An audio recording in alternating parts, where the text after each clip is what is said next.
इथे घातलेली आहे. योग आणि आयुर्वेद अशी सांगड घालण्याचा मी जिथे तिथे जेव्हा मला शिकवत होते तेव्हाही प्रयत्न केलेला होता आणि तो काही अंशाने तुमच्यापर्यंत परकोलेट करण्याचा मी प्रयत्न करणार आहे. जेव्हा मूलभूत सिद्धांताचा विचार येतो तेव्हा जे सिद्धांत आपल्या योगामध्ये आपल्याला शिकवलेले आहेत तेच सिद्धांत सगळीकडे उपयोगी पडतात. कारण का? तर आपण दर्शनशास्त्र शिकलो. योग हे एक दर्शन आहे आणि दर्शनामध्ये काय केलेलं आहे तर मूळ तत्वांचा विचार केलेला आहे. आणि जी मूलतत्व वेदानं मानली किंवा योग दर्शनानं मानली, सांख्य दर्शनानं मानली, त्याचा अनुषंग घेऊन बाकी सर्व शास्त्रांमध्ये सुद्धा त्याचा विस्तार केला गेला आणि त्या अनुषंगाने सर्व शास्त्र ही वेदाशी निगडीत असलेली उपांग म्हणतात त्यांना. ही सगळी उपांग जी आहेत ही सुद्धा त्याच अनुषंगाने तयार केलेली आहेत. आणि ते एवढं चपखल बसतं, की सगळीकडे आपल्याला त्याचा उपयोग करून मनुष्य शरीराचा एक प्रकारे काय म्हणतो त्याला ट्रबल शूट मॅन्युअल असं म्हणता येईल. आयुर्वेद आणि योग. म्हणजे आपण जर टीव्ही घेतला किंवा आपण जर गाडी घेतली, तर त्याच्याबरोबर एक मॅन्युअल येतं. ते मॅन्युअल म्हणजे आपलं योग आणि आयुर्वेद असं आपण त्याला म्हणू शकतो. किंवा त्याच्याबरोबर नॅचरोपॅथी आहे. तर अशा पद्धतीत हे मॅन्युअल लिहिण्याचं काम पण हे ह्याच वेळी झालेलं आहे, जेव्हा आपला योग अवतरित झाला, तेव्हाच आयुर्वेद सुद्धा किंवा नॅचरोपॅथी सुद्धा या सर्वांचा विचार तिथे केलेला आहे. आता जर विचार केला सूक्ष्मरित्या, तर योगाचा बेसिक्स काय आहेत? किंवा योग दर्शनामध्ये जी तत्व मानलेली आहेत, ती किती आहेत? कुठली-कुठली आहेत? कोण सांगेल?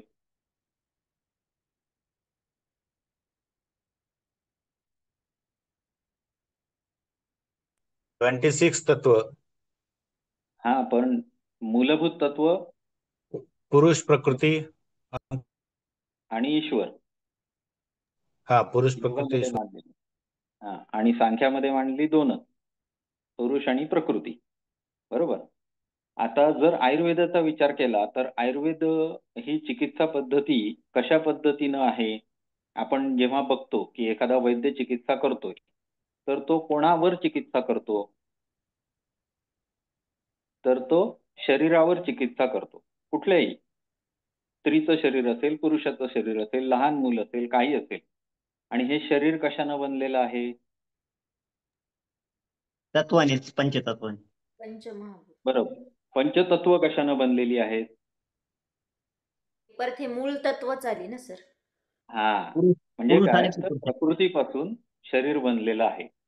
मग प्रकृतीमध्ये काय आहे? प्रकृती कशानं बनलेली आहे? गुणाने. गुणांनी. म्हणजेच कुठले-कुठले गुण? सत्व रजतम. सत्व, रज, तम. बरोबर आहे. मग आता ह्या अशा पद्धतीनं विचार आपल्याला अलाइड सायन्स म्हटल्यानंतर का आहे? तर अशा पद्धतीनं विचार केला गेला पाहिजे. दर्शनशास्त्र हे मूळ तत्वाचा विचार करतं. आता आपल्याला बऱ्याच वेळेला असं काय होतं, जेव्हा आपण एखादं हे बघतो, की समजा आता अंगठीचा एखादा दागिना बघितला. वाह! किती छान आहे, मस्त डिझाइन आहे, वगैरे, वगैरे, वगैरे सगळं. परंतु त्याचं मूळ तत्व सोनं आहे. हे आपल्याला लक्षात ठेवायला पाहिजे आणि त्या अनुषंगाने विचार केला पाहिजे. मग तो अलाइड सायन्स म्हणून त्या ह्याच्या कॅटेगरीमध्ये कसा बसतो, हे मी तुम्हाला आता सांगितलं. आलं का लक्षात? म्हणजेच आपलं शरीर जे आहे, ते त्रिगुणांपासूनच बनलेलं आहे. बरोबर आहे? आणि त्यात असणारं चैतन्य म्हणजे कोण आहे? ज्याला आपण काय पुरुष. म्हणतो? पुरुष तत्व म्हणतो. बरोबर आहे? इथे कुठलाही स्त्री आणि पुरुष असा विचार नाहीये. जे चेतन तत्व आहे, त्याला आपण काय म्हटलेलं आहे? पुरुष असं म्हटलेलं आहे. आता हे मी कुठल्या अंगाने सांगतोय तर सांख्य आणि योग या अंगाने सांगतोय, कारण योगा अँड अलाइड सायन्सेस असा आपला सब्जेक्ट आहे. वेदांताकडे वगैरे आपण आत्ता घुसणार नाही. परंतु प्रकृतीमध्ये 3 गुण असतात आणि तेच गुण आपल्या शरीराला कारणीभूत असतात. ही गोष्ट मात्र आपल्याला अधोरेखित केलीच पाहिजे आणि त्या गुणांच्या आधारेच बनलेलं शास्त्र असणार आहे. म्हणून त्याला अलाइड सायन्स म्हटलेलं आहे. ओके, हे एकदम क्लिअर झालं. कुठल्याही ओके. गोष्टीला म्हणजे बेसिक्स आपण जे आहेत ते एकदम व्यवस्थित ठेवले तर पुढे मग कसेही इमले बांधता येतात, कसे ते पण आता पुढे पुढे येत जाणार आहे. कारण का, तर आयुर्वेदाचे मूलभूत सिद्धांत हा पण आपल्याला एक टॉपिक आहे. आपले जे सिलेबस आहे त्याच्यामध्ये आयुर्वेदाचं अवतरण आहे, म्हणजेच आयुर्वेदाचा इतिहास आहे. आणि त्याच्यानंतर त्याचं अवतरण म्हणजे कशा पद्धतीत तो पृथ्वीवर आला आणि त्यानंतर कशा पद्धतीत त्याच्यामध्ये सिद्धांत आहेत, त्या सिद्धांताचा वापर करून आपण पेशंटना कसं बरं करू शकतो हे, आणि हे सगळं योगाशी कसं निगडीत आहे, या दोन्ही गोष्टींची सतत सांगड घालत जाणं हे आपल्या शिक्षणाचं मूळ कारण आहे. हे लक्षात ठेवायचं. म्हणजे दोन्ही वेगळं आहे असं समजून घेऊन शिकायचं आपल्याला नाहीये. प्रत्येक ठिकाणी आपल्याला काय बघायचं आहे, हे योगाशी कसं निगडीत आहे आणि योगाबरोबर उपचार घेतल्यानंतर याच्यामध्ये पेशंटला किंवा आपल्याला सुद्धा दैनंदिन जीवनामध्ये कसा फायदा होऊ शकतो, ही गोष्ट आपल्याला सतत लक्षात ठेवली पाहिजे आणि त्या अनुषंगाने विचार केला पाहिजे. जेव्हा मी इथे योगा शिकायला आलो तेव्हा मला आपल्या आयुर्वेदाचे सिद्धांत क्लिअर होते. आता आयुर्वेदामध्ये एक सिंपल उदाहरण म्हणून सांगतो की सत्वम आत्मा शरीरमच त्रयमेतत् त्रिदंडवत असं सांगितलेलं आहे. म्हणजे जे आपण चिकित्सानुरूप हे बघतो, शरीर बघतो, त्याच्यामध्ये आपल्याला चिकित्सेसाठी काय बघायचं आहे, तर सत्वम आत्मा शरीरमच, 3 गोष्टी सांगितल्या चिकित्सेसाठी. मग सत्व म्हणजे काय योगाच्या दृष्टीने? गुण. मन. हम्म. आत्मा म्हणजे पुरुष आणि शरीर म्हणजे जे प्रकृतीपासून तयार झालेलं आहे ते, ह्या तिन्ही गोष्टीची चिकित्सा इथे केली जाते.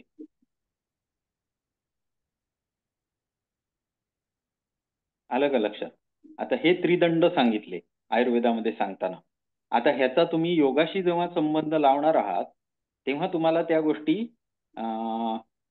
कशा पद्धतीत आहेत हे लक्षात येणार. उदाहरणार्थ आयुर्वेदामध्ये सुद्धा 4 पुरुष सांगितले. आपलं हे काय धर्म अर्थ काम आणि मोक्ष, हे पण आयुर्वेदात सांगितले. पुरुषार्थ सांगितले. मग हे म्हणजे आयुर्वेद शास्त्राचं प्रयोजनामध्ये सुद्धा मोक्षाप्रत जाणे हे आहे. आणि आयुर्वेदाचा उद्देश मोक्षाप्रत नेणे हाच आहे. आयुर्वेद हे सुद्धा एक आयुर्वेद हे सुद्धा एक दर्शनशास्त्र आहे. ते चिकित्सा शास्त्र आहे ना. पण परंतु आयुर्वेदाला स्वतःच दर्शनशास्त्र सुद्धा आहे. पण आयुर्वेद हा वेदाशी निगडीत असल्यामुळे त्यांनी दर्शनशास्त्र स्वतःच वेदांपासूनच घेतलं. दर्शनशास्त्राचा जसा विकास होत गेला तसं त्यांनी सांख्याला अनुसरून स्वतःच दर्शनशास्त्र तयार केलं आणि त्याच्या अनुषंगाने पुढे विकसित करत नेत जे प्रकृतीमधली तत्व अस्तित्वात आहेत त्यांच्यामध्ये असलेले गुण आणि आपल्या शरीराशी त्याचा असलेला संबंध, त्या प्रकृतीमध्ये समजा आता एक झाड आपण घेतलं कुठलंही, की बाबा एखादं गुळवेल घेतली समजा, सर्वांना माहिती असते गुळवेल घ्या किंवा कुमारी घ्या. कुमारी तरी माहिती आहे सर्वांना, कुमारी किंवा कोरफड. घृतकुमारी घेतली समजा, तर ती कोरफड जी आहे, ही कोरफड आपण जनरली काय वापरतो, मधात घालतो, उकडतो, मग म्हणजे भाजतो, त्याचा रस काढतो, त्याच्यात मध घालतो आणि कफासाठी घेतो, म्हणजे त्यानं कफ कमी होतो. आता इथे हे जे काही झालं हे कशामुळे झालं, तर गुणांतराधान केल्यामुळे झालं. म्हणजे शरीरामध्ये असे काहीतरी गुण घातले त्या कोरफडीनं स्वतःतले, कोरफडीमध्ये काहीतरी गुण असतील. आता गुण या शब्दाचा अर्थ सत्व रज तम असा आपण आता करूया. ओके, जर विचार केला तर कफ हा जो आहे तो सुद्धा शरीरामधला एक दोष सांगितलाय किंवा गुण सांगितलाय असा आपण विचार करू, जो कशाशी निगडीत आहे, तर सत्व रज तमाशी निगडीतच आहे. ओके, गुण म्हटलं की तर निगडीत कशाशी असणार आहे, प्रकृतीच्या 3 गुणाशी निगडीत हा असणारच, कुठलाही असू दे. ओके, सत्व रज तमाशी निगडीतच असणार आहे. भलेही त्याचा प्रकृतीमध्ये पुढे पुढे विकास होत गेला. कसा विकास होत गेला, तर उदाहरणार्थ तुम्हाला सांगायचं तर एखाद्या झाडाला काटे असतात, बरोबर आहे. काटे आपण जर हात लावला तर ओरखडा निघेल आपल्या हाताला. एखाद्या झाडाची पानच बघितली तर खरखरीत असतात, म्हणजे जर आपण असं त्वचेला हे केलं तर लाल होतं, बरोबर आहे. एखाद्या झाडाला आपल्या त्वचेला लावलं तर भयंकर खाज येते. एखाद्या झाडाला पोटात घेतलं तर आपला कफ नाहीसा होतो. एखाद्या झाडाला आपण पोटात घेतलं तर लघवीची जळजळ नाहीशी होते. एखादं झाड आपलं पित्त कमी करतं. वेगवेगळ्या प्रकारे काम होतं. मग काम होतं तर कशामुळे होतं, तर या 3 गुणांचा 20 गुणांमध्ये विकास केलेला आपल्या दर्शनशास्त्रामध्ये, आयुर्वेदिक दर्शनशास्त्रामध्ये सांगितलेला आहे. आणि या 3 गुणांचा विकास 20 गुणांमध्ये कशा पद्धतीत केलाय, तर एकमेकाच्या विरोधी गुण सांगितले. म्हणजे जर एखादा गुण खरखरीत करत असेल तर दुसरा गुण गुळगुळीत करण्याचं काम करणार. ह्याला 2 गुणांना नावं दिली. खरखरीत करणारं आहे त्याला म्हटलं खरं, आणि गुळगुळीत करणाऱ्याला म्हटलं लक्षण. आलं लक्षात. आता हे अशा पद्धतीत गुरुवादी गुण असं त्याचं नाव आहे. हे सर्व मी तुम्हाला फक्त पृष्ठभूमी सांगतोय, तुमची मनोवृत्ती तयार करतोय. जसं सरांनी तत्वज्ञान शिकवण्याच्या आधी आपल्याला भरपूर पृष्ठभूमी तयार करून घेतली आणि त्याच्यानंतर मग पॉइंट टू पॉइंट शिकवलं, ज्याच्यामुळे किंवा आपले ग्रंथच घेतले, ज्याच्यामुळे आपल्याला काय झालं की बेस तयार असल्यामुळं मग त्याच्यावर हवं तसं नाचता येतं. आलं लक्षात. त्याच्यामुळे हा एक महत्वाचा मुद्दा आहे की सगळे गुण जे आहेत हे प्रकृतीच्या 3 गुणांपासूनच तयार झालेले आहेत. कारण आपल्या भोवती आपण बघणारा प्रत्येक पदार्थ हा प्रकृतीपासूनच तयार झालेला आहे. मग आपलं शरीर असू दे किंवा वनस्पती असू देत किंवा खनिज असू देत, काही असू दे, ते प्रकृतीच्या 3 गुणांपासूनच तयार झालेलं आहे. आता जर विचार केला तर जसं दर्शनशास्त्राचा विकास होत होता, म्हणजे वेद जसे विकसित होत होते, त्याच्याबरोबर उपनिषद होत होती, त्याच्याबरोबर दर्शनशास्त्र पण विकसित झालं. या विकसित होत असताना त्याच्याबरोबरच काही जे आत्रेय म्हणजे ऋषी होते, ते ऋषी या चिकित्सा शास्त्राच्या दृष्टीने या गोष्टीचा विचार करू लागलेले होते आणि त्यांनी प्रकृती समजून घेण्यासाठी प्रयत्न केले. आणि हे प्रयत्न करत असताना त्याच्यातून जे त्यांना उलगडलं आपल्या शरीरामध्ये किंवा गुणांचा, त्यांनी प्रत्येक वनस्पतीतल्या, प्रत्येक खनिजातल्या किंवा शरीरातल्या प्रत्येक भागाचा विचार जसं ते करत गेले तसं त्यांनी शरीरासाठी दर्शनशास्त्र सुद्धा मांडलं आणि मग शरीरासाठीचे सिद्धांत विकसित केले आणि त्याचप्रमाणे त्याच्यावर काम करणाऱ्या वनस्पती, त्याच्यावर काम करणाऱ्या क्रिया, पंचकर्म वगैरे आपल्याला माहिती आहे, आयुर्वेदाचं पंचकर्म असं आपण म्हणतो. पण ही क्रिया शोधून काढली. कशी काढली, तर हेच त्याच्या पाठीमागे आहे की समजा एक गुण वाढला असेल तर एक दुसऱ्या गुणाने तो कमी करता येतो. म्हणजे जर समजा रजोगुण एखाद्या माणसामध्ये वाढला तर त्याची कसं होईल, तो माणूस फार चंचल होईल, बरोबर आहे. रजोगुण हा कशाचं प्रतीक आहे, वाताचं प्रतीक आहे, बरोबर आहे. चलो हा त्याचा स्वभाव आहे, खरखरीतपणा हा स्वभाव आहे. म्हणजे हे गुण त्या माणसाच्या शरीरामध्ये वाढलेले दिसतील. यालाच आयुर्वेदानं नाव दिलं वात प्रकोप. मग वाताचे गुण डिफाईन केले की हे गुण असतील तर त्या माणसामध्ये वात वाढलेला आहे, हे गुण कमी झाले असतील तर वात कमी झालेला आहे. अशा पद्धतीत त्याला डिफाईन केलं आणि इतकं डिफाईन केलं की वाताचे 5 प्रकार, कफाचे 5 प्रकार, पित्ताचे 5 प्रकार, त्यांची स्थानं, प्रत्येक प्रकाराचे गुण, त्याची कामं, त्याची फिरण्याची पद्धत, हे सगळं डिफाईन केलं. याला म्हणतात आयुर्वेदिक फिजिओलॉजी किंवा क्रिया विज्ञान असं म्हणतात त्याला, शरीर क्रिया विज्ञान. आता ही फिजिओलॉजी जेव्हा आपण थोडक्यात समजून घ्यायला लागतो तेव्हा अगदी महत्वाचं त्याच्यामधलं जे गोष्ट आहे ती म्हणजे हे पूर्णपणे योगाशी निगडीत गोष्ट आहे आणि प्रकृतीशी निगडीत गोष्ट आहे. त्याच्यामुळे जेव्हा आपण योगाला येतो, म्हणजे समजा मी आता आयुर्वेद करून आलोय आणि योगाला आलोय, तर मग इतकं पक्क होऊन जातं की या दोघांचा संबंध लावल्याशिवाय कुठेच जाता येत नाही. हे अगदी लक्षात यायला लागतं आणि हेच तुमच्यापर्यंत पोचवावं हाच माझा आता म्हणजे या पूर्ण सिरीज मध्ये हा माझा प्रयत्न असणार आहे की योगाचे आयुर्वेदाचे सिद्धांत सांगायला गेलो तर असे म्हणजे 8 लेक्चर मध्ये वगैरे 8-10 सिद्धांत सांगितले की तुम्हाला लिहिता येतील, त्याचे मी नोट्स पण पटापट टाकू शकतो, काहीच प्रॉब्लेम नाही. परंतु जेव्हा तुम्ही हे समजून घेणार तेव्हा तुम्हाला त्याचा प्रचंड उपयोग करता येईल, स्वतःवर करता येईल. तुम्ही जेव्हा असं कुठल्या गोष्टी वाचता, उदाहरणार्थ व्हॉट्सअपवर पोस्ट फिरत असतात भरपूरशा की अमुक अमुक एक खावा आणि तुमचं अमुक कमी होऊन जाईल, तुम्हाला पित्ताचा त्रास असेल तर अमुक खावा तमुक खावा, अशा पोस्ट येत असतात.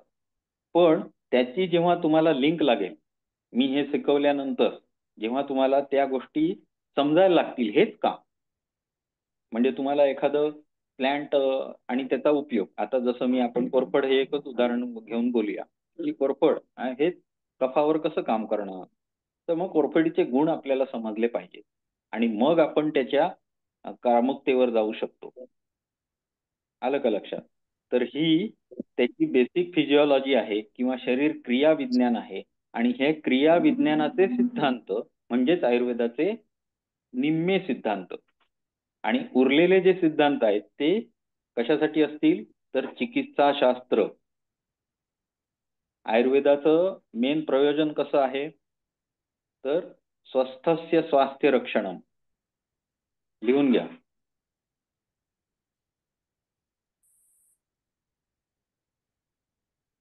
पहिलं काय आहे वाक्य, स्वस्थस्य स्वास्थ्य रक्षणम, आणि त्याचा दुसरा पार्ट आहे आतुरस्य विकार प्रशमनम च.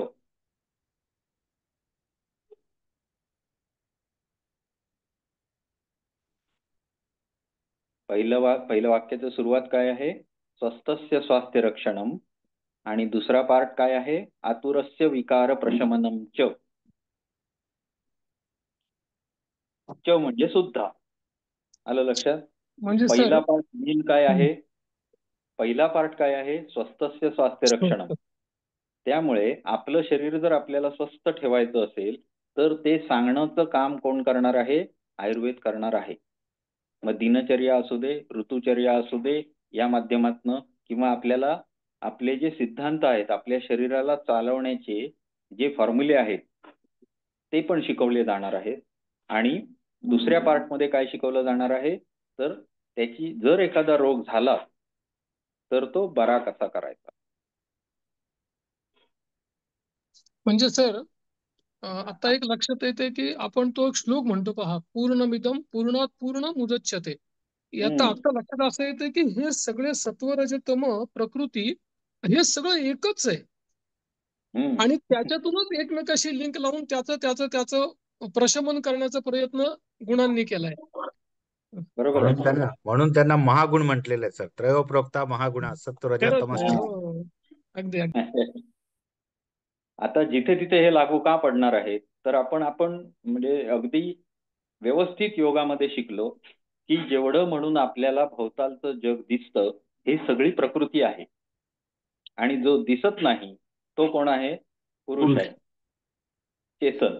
मग जे दिसतंय त्या सगळ्यामध्ये त्रिगुण हे असणारच आहेत. हा कन्सेप्ट आपण आता अगदी व्यवस्थित केला आणि त्याचा आयुर्वेदामध्ये कसा वापर केलाय हे आपण बघणार आहोत. ओके, म्हणजे बेसिक आपण मुळावर आलो आपल्या. आता आयुर्वेद जसजसा विकसित होत गेला तर ते दर्शनशास्त्राच्या अनुषंगाने होत गेला. उदाहरणार्थ सांख्यांचं प्रकृती आणि पुरुष घेतलं, म्हणजेच योगाचं घेतलं, ईश्वर पण घेतला, कारण तिथे पण ईश्वर प्रणिधान सांगितलेलं आहे.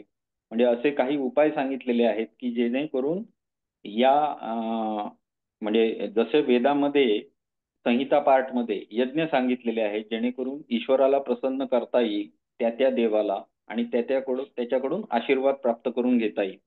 उदाहरणार्थ इंद्राला प्रसन्न करून पावसाचं वरदान घेता येईल. ओके, अशा पद्धतीत यज्ञ सांगितलेले आहेत तिथे पण. इथे पण तशा गोष्टी सांगितलेल्या आहेत ज्याच्यामध्ये ईश्वर प्रणिधान आलंच. ओके, त्यानंतर काही हे पण सांगितलं, म्हणजे जेव्हा चिकित्सा शास्त्राच्या अनुषंगाने विचार केला तर ज्या वनस्पती सांगितल्या किंवा ज्या खनिज सांगितलं, भस्म सांगितलं, अर्क सांगितले, काढे सांगितले, अजून काय असतील ते, हे सर्वाचं मूळ कुठे आलं तर परत गुणांमध्येच आलं. आपल्या शरीरामध्ये कुठले गुण वाढलेले आहेत त्याच्या विरोधी गुण कसे शरीरात घालता येतील औषधांच्या वाटे हे बघितलं गेलं. आणि हे पण गुण कुठून आणले तर प्रकृतीतूनच आणले. झाड अजून कुठल्या दुसऱ्या गोष्टीनं बनलंय का? नाही, प्रकृतीपासूनच बनलेलं आहे. म्हणजे त्रिगुणात्मकच आहे. त्यातले गुण आपल्या शरीरात घातले तर काही गुण कमी होऊ शकतात, काही गुण वाढू शकतात. या पद्धतीनं आपल्या शरीराची आपण चिकित्सा करू शकतो हे त्यांना जाणवत गेलं आणि मग त्याचा विकास होत गेला. मग हे असं अचानक कसं झालं, म्हणजेच काय तर अवतरण कसं झालं, तर जे मुनी पूर्ण प्रकृतीला समजू शकले असे, ज्यांना आपण काय म्हणणार, पूर्ण अगदी पोचलेले योगी, ज्यांनी स्थितप्रज्ञ हा झाले. स्थितप्रज्ञ आहेत, ज्यांनी प्रकृतीला पूर्ण समजले असे जे होते त्यांनी ह्या गोष्टी लिहून ठेवल्या. त्यामुळे आयुर्वेदाचे सिद्धांत हे अबाधित मानले जातात. म्हणजे आज जर तुम्ही विचार केला तर कोविडमध्ये सगळ्यांनी बघितलं की वैज्ञानिक प्रगती जसजशी होत गेली असली तरी प्रगती ती होतच राहते. म्हणजे कुठे त्याला थांबणे हा नाहीच आहे. उदाहरणार्थ आजपासून 20 वर्षापूर्वी जर तुम्हाला एखाद्या मुलाला डायग्नोस केला असता की हृदयाला भोक आहे किंवा काहीतरी मोठा आजार हृदयाला जन्मजात आहे, तर त्या मुलाला काही करता येणं शक्य नव्हतं. त्याला असंच सोडून दिलं जात होतं, त्याला काही करता येणार नाही, जगेल तितक्या दिवस जगेल. पण आज मात्र भरपूर ऍडव्हान्स सर्जिकल गोष्टी झालेल्या आहेत ज्या काय होतात, आपल्याला बरं करता येऊ शकतं. 20 वर्षापूर्वीचा वैज्ञानिक सिद्धांत असा होता की एवढं होल असेल तर आपण ते बरं करू शकत नाही. आणि आत्ताचा सिद्धांत काय आहे, तर किती मोठं होल असलं तरी आपण दुसऱ्याचं हार्ट आणून सुद्धा आतमध्ये घालून त्याला बरं करू शकतो. बरोबर आहे. म्हणजे हे बदलते सिद्धांत आहेत वैज्ञानाचे. परंतु आयुर्वेदाचे सिद्धांत तसे मुळीच नाही, बदलते नाहीत. कारण का, तर आपण दर्शनशास्त्राला घेऊनच पुढे गेलेलो आहोत. जसं सर आयुर्वेदामध्ये शस्त्रक्रिया आहेत का? हो, आहेत ना. आहेत. जसं आपला पुरुष प्रकृती ह्या गोष्टी बदलत नाही. तुम्ही बाकीच्या आता सरांनी पण आपल्याला सगळी दर्शनं घेतली तरी सुद्धा बेसिक सांख्याची जी फिलॉसॉफी आहे ती सगळीकडेच कमी अधिक प्रमाणात सगळीकडेच आहे. फार बदललेलं काही नाही आहे हे आपल्याला लक्षात येतं. तसं ह्या दर्शनशास्त्रामध्ये म्हणजेच आयुर्वेदिक दर्शनामध्ये सुद्धा तेच घेतलेलं असल्यामुळे त्याचे सिद्धांत सुद्धा अबाधित आहेत, ज्याला कुठेही मुरड बसत नाही. ते सर्व काळ लागू असतात. कितीही मनुष्यानं प्रगती केली तरी त्याच्या शरीराला हे सिद्धांत लागूच असणार. ओके, त्यामुळे ते बदलत नाही. पुढे आपण कुठपर्यंत होतो? हा, तर हे जे सिद्धांत त्यांनी तयार केले, तर सुरुवातीला आयुर्वेद सांगणारा जो होता तो म्हणजे ब्रह्मदेव, प्रजापिता. त्यांनी आयुर्वेदाचं काय केलं, सर्वात पहिल्यांदा स्वतः स्मरण करून सांगितलं. ओके, म्हणजे तिथे कुठेही त्यानं वाचलं आणि सांगितलं असं नाहीये. त्यांनी स्वतः स्मरण केलं आणि सांगितलं. ध्यान लावल्या, ध्यानाच्या अवस्थेमध्ये असेल त्यांनी सांगितलं. मग कोणाला सांगितला, तर दक्ष प्रजापतीला सांगितलं. हे दुसरा माणूस कोण ज्याने ऐकला आयुर्वेद, तर दक्ष प्रजापती. दक्ष प्रजापतींनी अश्विनी कुमारांना सांगितलं. 2 अश्विनी कुमार. आता हे अश्विनी कुमार जे होते ते देवांचे चिकित्सक म्हणून प्रसिद्ध झाले आणि जे आपल्याला म्हणजे हे केलं जातं ज्याच्यामध्ये मोठ्या सर्जरी ज्या वेदातल्या आहेत त्याच्यामध्ये काय आहे, एक मोठी सर्जरी म्हणजे गणपती, ज्याला मनुष्याला हत्तीचं तोंड लावलं, प्लास्टिक सर्जरी सगळ्यात मोठी ही सांगितली जाते. किंवा काही ठिकाणी पाय बसवलेले उदाहरणं आहेत, हात बसवलेली उदाहरणं आहेत. तर ह्या सर्जरी ह्या अश्विनी कुमारांच्या नावे लिहिलेल्या आहेत वेदांमध्ये. त्याच्या पुढे हे ज्ञान पुढे त्यांनी इंद्राला दिलं. अश्विनी कुमारांनी कोणाला दिलं, इंद्रांना दिलं.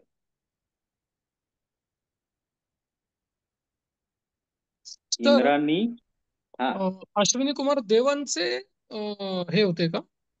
हो, देवांचे चिकित्सक, म्हणजे वैद्य. देव पण आजारी पडायचे. हा अच्छा. कारण का, तर हे सर्व जे लोक आहेत हे सगळे प्रकृतीपासून बनलेले आहेत. आलं का लक्षात? पुढे इंद्राला दिलं. इंद्रानं धन्वंतरींना दिलं. ज्यांचं आपण धन्वंतरी पूजन करतो कधी, धनतेरास किंवा ह्याला दिवाळीमध्ये. ज्यांचं आपण पूजन करतो. कारण का, तर इथून खाली पृथ्वीवर जी मालिका आहे ती चालू झाली. याच्यापर्यंत स्वर्ग लोकामध्ये जी काय होती ती होती, वरच्या लोकांमध्ये होती. परंतु तिथून ते खाली आलं लोककल्याणासाठी.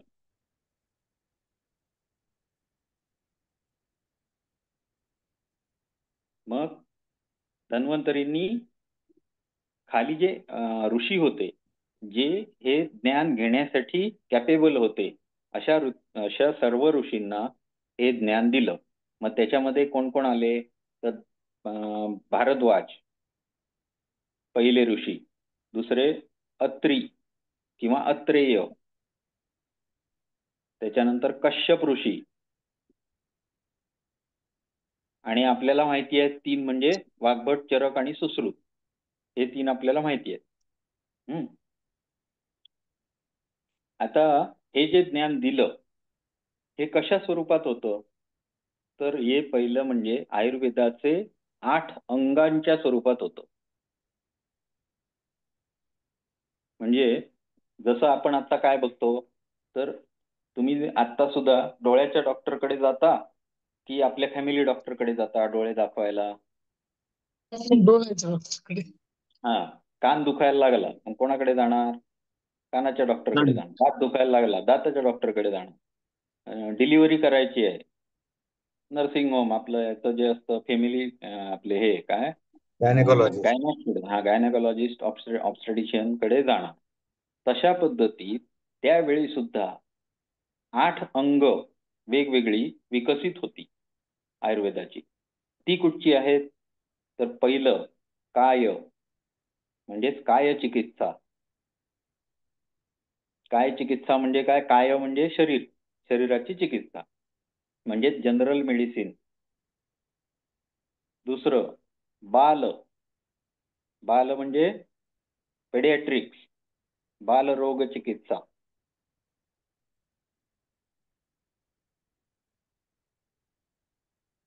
काय बाल, ग्रह, ग्रह चिकित्सा.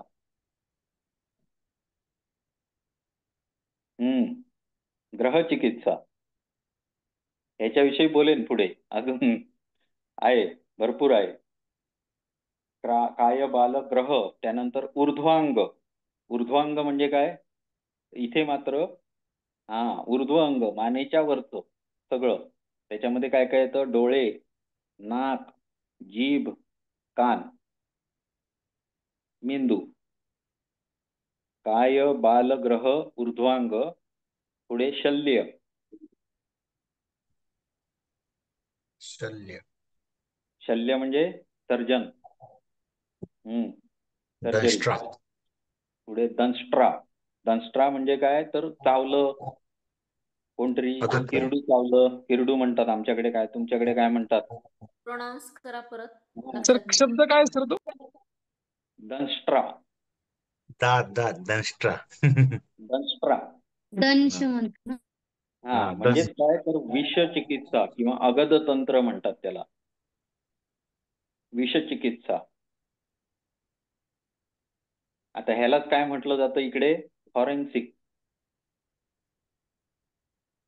फॉरेन्सिक स्पेशालिस्ट असतात.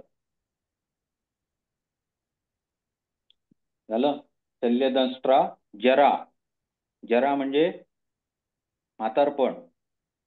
बरोबर ना? म्हातारपणाचा स्पेशालिस्ट होता. वृद्धत्व. हो. हा. आणि वृषही. वृष म्हणजे वाजीकरण. वाजीकरणाचा अर्थ असा आहे की शरीर हे जास्ती काळपर्यंत चिरतरुण राहील याच्यासाठी केला गेलेला प्रयत्न.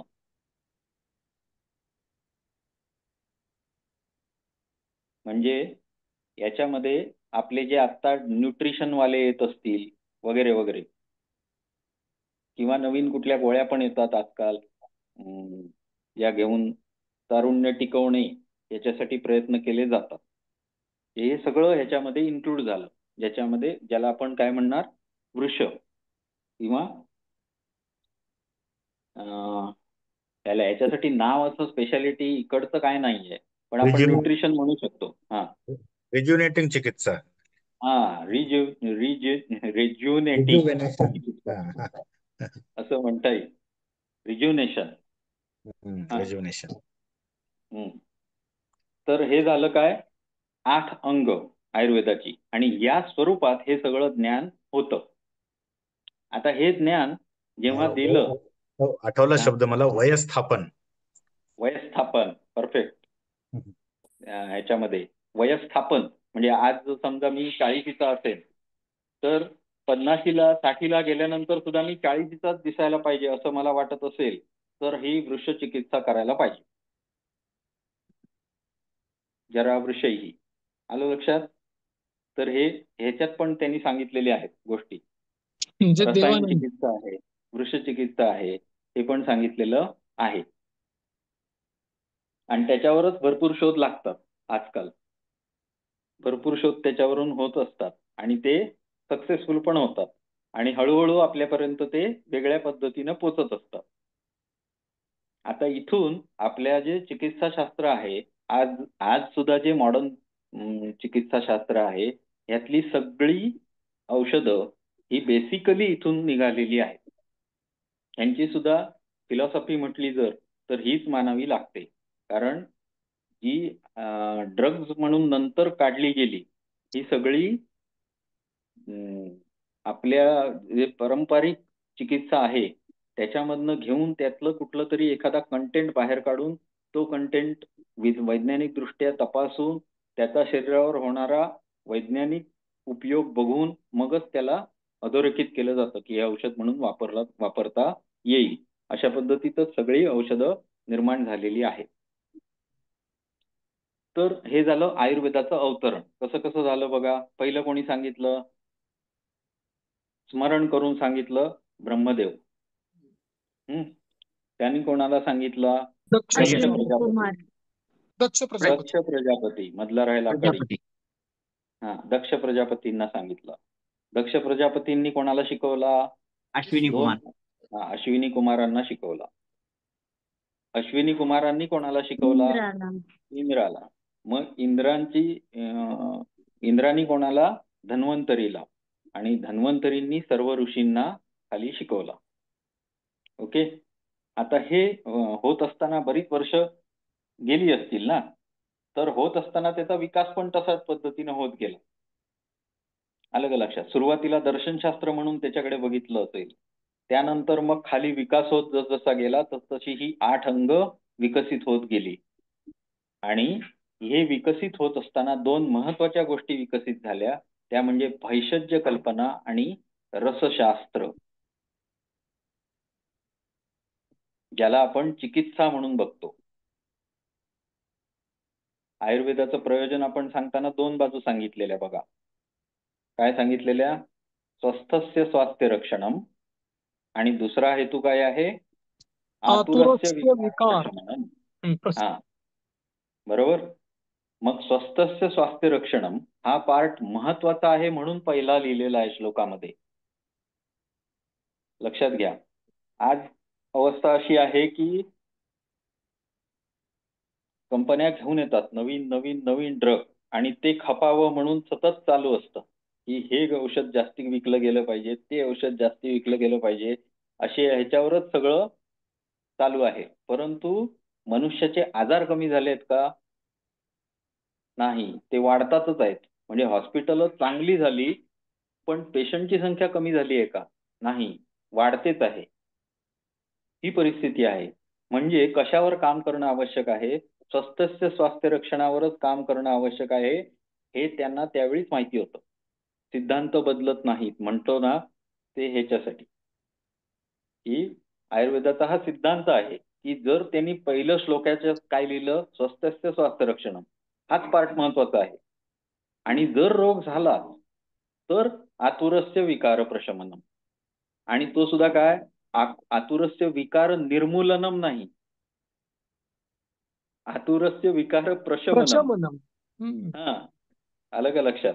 कारण याला लिमिटेशन आहेत, हे त्यांनी अगोदरच सांगितलंय. बघा तुम्ही, आज सुद्धा एखादा मनुष्य रोगातून बरा होऊन बाहेर पडला, तो पहिल्यासारखा असत नाही. आलं का लक्षात? तो बरा होऊन त्यातून कसा तरी बाहेर पडला, रडत खडत काहीतरी होऊन बाहेर पडला, त्याचं प्रशमनच झालेलं असतं. तो पूर्णतः त्यातून बाहेर पडलेला नसतो. त्याच्यामध्ये गुणांमध्ये असे बदल होतात की जे परमनंट असतात, काही अंशी का होईना. तो परत पूर्ववत होत नाही. काळाचाही महिमा तसाच आहे. बरोबर आहे ना? त्यामुळे प्रशमनम हा शब्द वापरण्यामागचं उद्दिष्ट हे आहे. आणि दुसरं इथेच अधोरेखित करावंसं वाटतं की जेव्हा मी सुद्धा प्रॅक्टिसला सुरुवात केलेली होती, त्यावेळी सुद्धा हे डोक्यात होतं की आपण रुग्णाला पूर्ण बरं करू शकत नाही, फक्त त्याची वेदना कमी करू शकतो.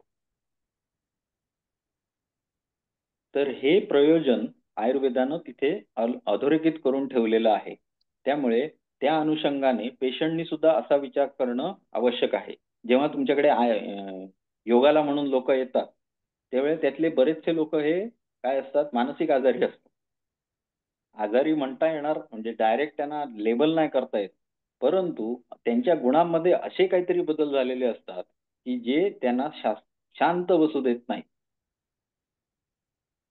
त्यांना काहीतरी चलबिचल झालेली आहे, शांततेची आवश्यकता आहे, म्हणून ते लोक इथे येतात. ही वस्तुस्थिती आहे, ही बदलता येत नाही. स्वतःहून जो ह्यानं आलाय असे लोक फार कमी मिळतात. तर ह्यांचा समतोल साधणे हे काय आहे? स्वास्थ्य आहे. गुणांचा समतोल साधणे हे स्वास्थ्य आहे. आणि त्यांच्यामध्ये चलबिचल झाली की काय होणार आहे? रोग उत्पन्न होणार आहे. सर, आयुर्वेद आता शास्त्र हे हा, प्रामुख्याने सत्वगुण प्रधान वाटतं, पण ऐकताना त्याचा औषधोपचार घेताना सुद्धा सत्वगुणांनी प्रधान वाटतं. असं का वाटतं? आता बघितलं जर तर आपण कुठल्या गुणापर्यंत जातो? जेव्हा आपण कैवल्यात अवस्थेपर्यंत पोहोचायचं आहे, तर आपल्याला कुठला गुण वाढवला पाहिजे? सत्वगुण वाढवला पाहिजे. सत्वगुण बरोबर आहे. आणि त्याचाही जेव्हा त्याग करणार, म्हणजे त्रिगुणांचाही जेव्हा त्याग करणार, त्याच्यानंतर जी परावैराग्य म्हणजे परवैराग्य निर्माण होणार, त्याच्या पुढे आपल्याला पुरुष प्रकृती अन्यथा म्हणजे ख्याती म्हणजे ज्याला आपण विवेक ख्याती म्हणतो ती होणार आणि त्याच्या पुढे आपल्याला पुरुष जाणवणार काय असेल तो. ही परिस्थिती आपण योगामध्ये बघितली. तर जेव्हा आपण मूलतत्वाचा विचार करतो तेव्हा ह्या त्रिगुणांवर विजय प्राप्त केलेला आहे असे जे लोक आहेत त्यांना या गुणांपासून होणाऱ्या प्रत्येक विकाराचं, विकार हाच शब्द आहे जो आपल्या ह्याच्यामध्ये वापरला, सांख्यामध्ये वापरला, योगामध्ये पण वापरला. आता त्रिगुणांपासून अहंकार म्हणजे महत्त्व वगैरे आपण खाली 25 तत्व शिकलो, बरोबर आहे. ही सगळी क्रमाने उत्पन्न होत गेली आणि याच्यावर जेव्हा अनुष्ठान केलं जातं, याला आलंबन बनवून जेव्हा धारणा केली जाते, संयम केला जातो, तेव्हा त्या त्या तत्वाचं ज्ञान होतं हे आपल्याला योगामध्ये शिकवलं. बरोबर आहे. तिसऱ्या पादामध्ये हे सगळं आपल्याला आलं. त्या त्या सिद्धी प्राप्त होतात. म्हणजेच काय, महाभूतांवर विजय प्राप्त होतो. आहे की नाही? सिद्धी आहे. भूतजय हा आहे ना. भूतजय झाल्यानंतर त्या महाभूतांपासून उत्पन्न होणाऱ्या गोष्टींवर पूर्ण ज्ञान आपल्याला होऊ शकतं. तसं नाभीस्थित जर आपण आलंबन केलं म्हणजे नाभीला जर आलंबन केलं तर कायव्यूह ज्ञानम हा आपल्याला एक सांगितलेला हे आहे. काय सिद्धी सांगितलेली आहे. म्हणजे शरीराचे सगळं जे व्यापार चालू आहेत ते कसे आहेत, कशा पद्धती शरीर बनलेलं आहे, त्याची रचना काय आहे, हे सगळं आपल्याला नाभीवर लक्ष केंद्रित केल्यानंतर, संयम केल्यानंतर आपल्याला ही सिद्धी प्राप्त होऊ शकते. या सिद्धींच्या अनुषंगाने जर एखाद्यानं अभ्यास करायचा म्हटला तर हे आयुर्वेद शास्त्र सोपं होईल. योगा अँड अलाइड सायन्सेस कसं आहे तर असं आहे. आता हे शरीरात जेव्हा आपण घेतो गुणांनी शरीर बनलं हे बरोबर आहे. पण मानवी शरीर आणि इतर शरीर म्हणजे एखाद्या वृक्षाचं शरीर किंवा एखाद्या पक्षाचं शरीर किंवा एखाद्या याच्यामध्ये सुद्धा थोडं साम्य आहे, थोडं वैषम्य पण आहे. एक्झॅक्ट मानवी शरीराचं काय आहे तर जेव्हा कायव्यूह ज्ञानम केल्यानंतर त्यांनी सांगितलं की शरीरामध्ये 3 दोष आहेत ज्यांची उत्पत्ती कशा समरूप आहे तर गुणांपासूनच बनलेले आहेत. प्रकृतीच्या 3 गुणांनीच बनलेले आहेत. 3 दोष आहेत आणि त्यांचं नाव काय काय आहेत, वात, पित्त आणि कफ. आता जनरली आपल्याला सगळ्यांना माहिती आहे कफ होतं. कफ होतो म्हणजे काय होतं तर शरीरामध्ये खोकला निर्माण होतो, शिंकल्यानंतर नाकातून काहीतरी पडतं, खोकल्यानंतर छातीतून काहीतरी पडतं, ज्याला आपण कफ असं म्हटलं. ही जनरल कन्सेप्ट आहे लोकांची. परंतु जेव्हा तुम्ही शिकणार तेव्हा ही कन्सेप्ट मात्र पुसून टाकली पाहिजे. कफ म्हणजे छाती आणि नाकातून पडणारा ही गोष्ट डोक्यातून काढून टाका. ओके. दुसरं पित्त झालं म्हणजे काय झालं जनरल आपल्याकडे जनरल तुम्ही काही बोला. पित्त झालं म्हणजे काय झालं, मळमळ होणार. ऍसिडिटी दाह झाला शरीरामध्ये. आंबट ढेकर येणार, अजून काहीतरी म्हणजे जे पित्ताचे आपण उलटी होणार किंवा जळजळणार पोटामध्ये, छातीमध्ये जळजळणार किंवा डोकं दुखायला लागलं असं काहीतरी लक्षणं लोक सांगतात. आता ही बरोबर नाही आहेत का तर बरोबर आहे, चूक नाहीये. परंतु पित्त म्हणजे काय हे जेव्हा आपल्याला एक्झॅक्ट समजेल तेव्हा आपण ह्याच्याकडे असं बघणार नाही. हे मी तुम्हाला आत्ताच सांगतोय. उद्यापासून आपण हे सगळं डिटेलमध्ये घेणार आहोत. परंतु ह्याच्याकडे आपण असं बघायचं नाहीये एवढं मात्र नक्की लक्षात ठेवा. आता वात घेऊ. वाताविषयीच्या कन्सेप्ट योगामध्ये आहेत आणि त्या क्लिअर आहेत म्हणून तुम्हाला वात साधारण कल्पना आहे. वात वाढला शरीरामध्ये किंवा पेशंट सांगत येतात आपल्याला वात झाला म्हणजे काय काय झालं, जॉईंट वर सूज येते. हा जॉईंट वर सूज झाली. हातापायला वाकडेपणा येतो. आता तुम्ही मॅडम बघा की तुम्ही अभ्यास पण आपण केलाय की प्राण वाताला आपण तिकडे काय म्हटलं प्राण ही संकल्पना घेतली. प्राणाचे 5 प्रकार पण तिथे आपण बघितले, बरोबर आहे. जर सांध्यामध्ये जर जो प्राण असतो त्याला आपण काय म्हणणार? कोणाच्या लक्षात असेल तर? अं,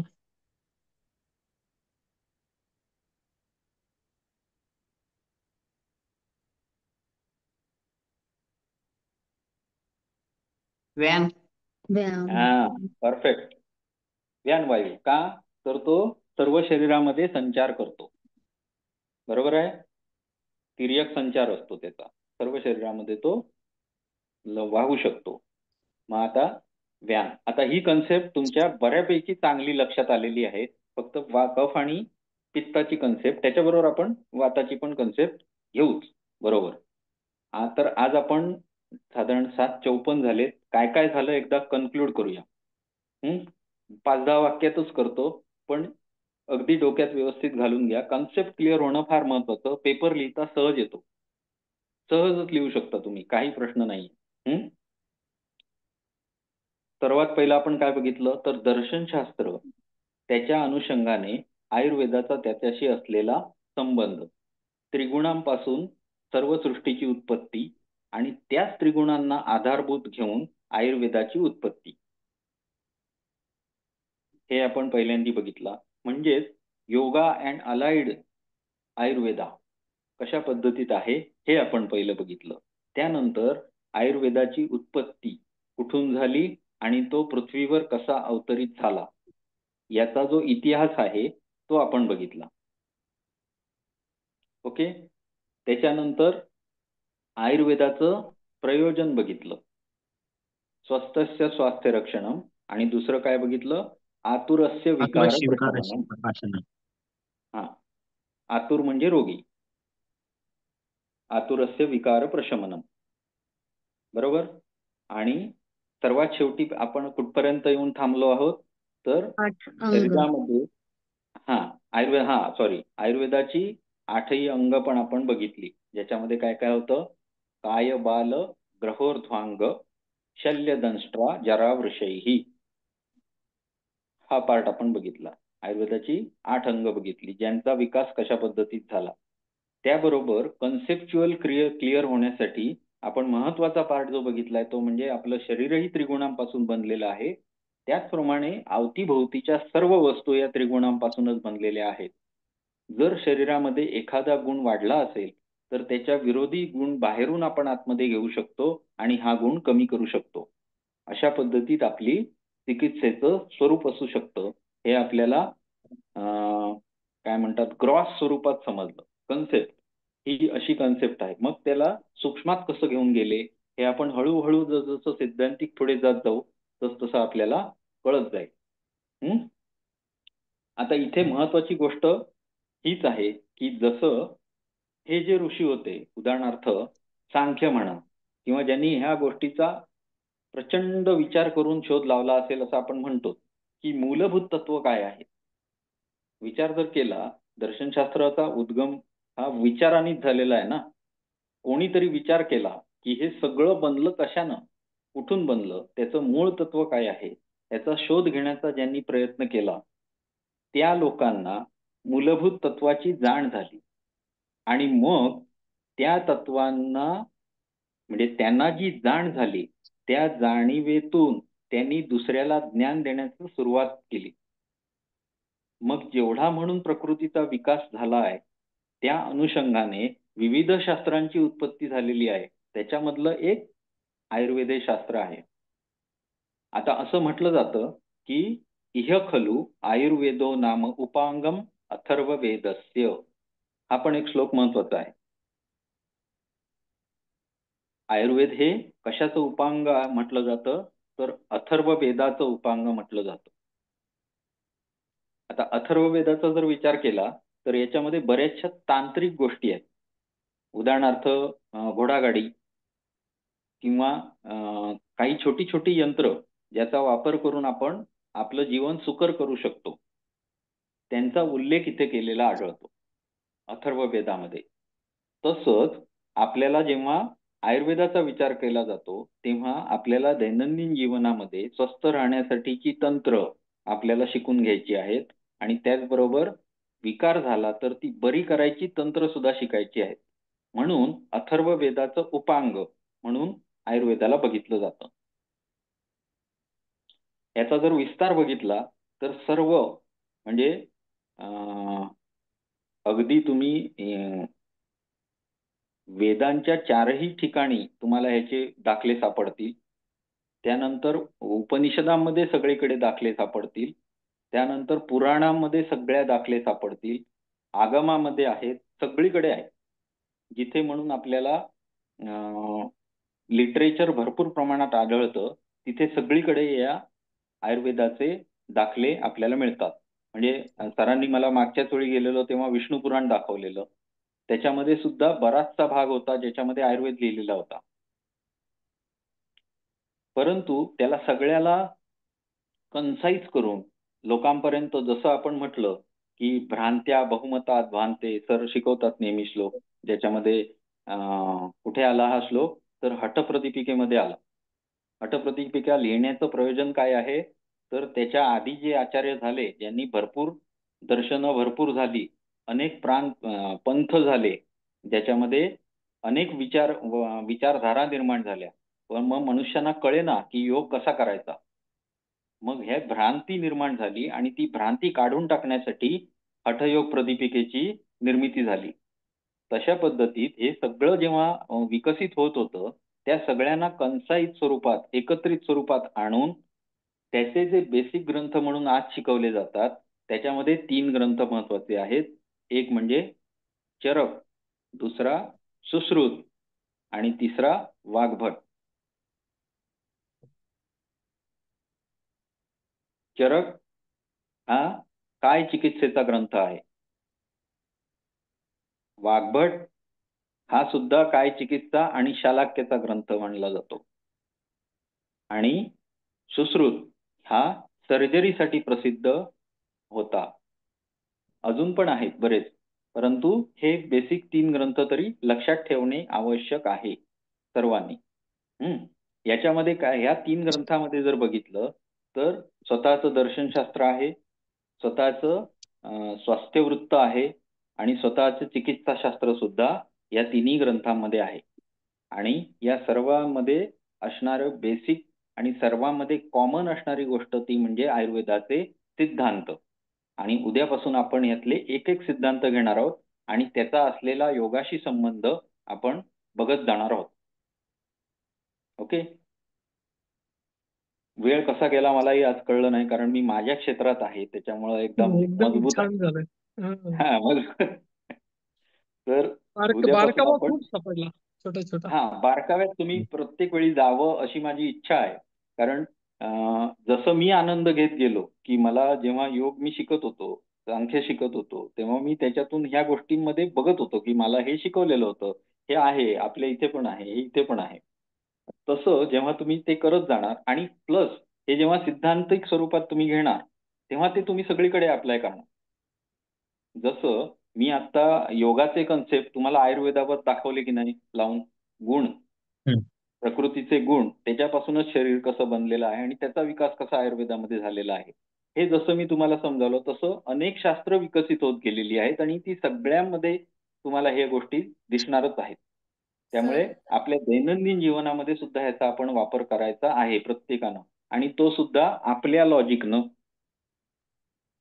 आणि आपलं लॉजिक आपण डेव्हलप करू शकतो या अनुषंगाने. बोला अजून कोणतरी बोलत होतं. मीच म्हटलं होतं सर हे जे आपण म्हणतोय त्रिगुण आहेत ह्याच्यानुसार दर्शनशास्त्रानुसार आयुर्वेदानुसार पण तुमचे 3 गुण तसंच सर होमिओपॅथिक सायन्स मध्ये पण 3 पर्सनॅलिटी आहेत किंवा प्रत्येक पर्सनच्या माग एक सुप्त गुण आहे म्हणजे त्याला आम्ही ना सोरा सिफिलिस अँड सायकोटिक असं नाव दिलंय. तर ही सुद्धा संकल्पना सेम याच्यासारखीच आहे सर. वा छान. म्हणजे शास्त्र परत आलं कुठेतरी म्हणजे ज्यांनी कोणी विचार केला असेल की बाबा प्रकृती आणि पुरुष प्रकृतीमध्ये पण 3 गुण किती महान लोक असतील याचा अंदाज करा की ज्यांनी मूळ तत्व शोधून काढली जी आज सुद्धा सगळीकडे बसतायत व्यवस्थित चपखल मोठी शास्त्र त्याच्यावर अवलंबून आहेत आणि ती पूर्णपणे लोकांना सेवा देत आहेत आज त्याच्यामुळं ती सिद्ध आहे. असो आपला वेळ निघून गेलाय 8:03 झाली आज आपण थांबूया. हरिओम. पोस्ट उद्यापासून आहे लेक्चरला उपस्थित राहा. पोस्ट करा सर. हो.